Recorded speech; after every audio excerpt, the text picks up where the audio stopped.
Prove the following. Here we have to prove this equation. I'm going to take the stuff on the left side and prove that is equal to the stuff on the right side, that is cotangent theta. Okay, now let me take this stuff as it is, that is secant theta divided by sin theta negative sin theta divided by cosine theta.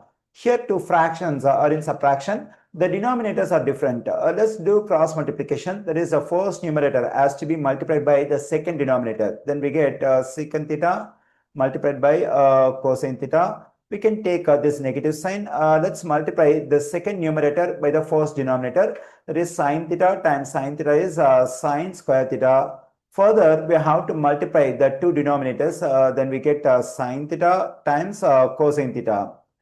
We know that secant is a reciprocal of cosine. So we can write this secant theta as 1 over cosine theta times, we can write this cosine theta as it is negative sin square theta all divided by sin theta times cosine theta. Here this cosine theta will cancel out. I am getting 1 negative sin square theta in numerator. In denominator we have sin theta times cosine theta.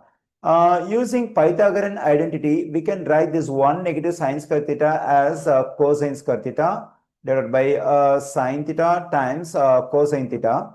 Okay, here in numerator, this cosine square theta can be written as cosine theta times cosine theta. Let me write it.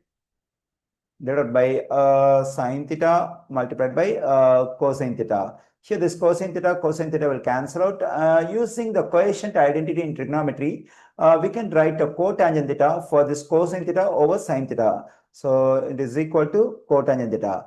Okay, I took the stuff on the left side. I have proved this is equal to the stuff on the right side, that is cotangent theta.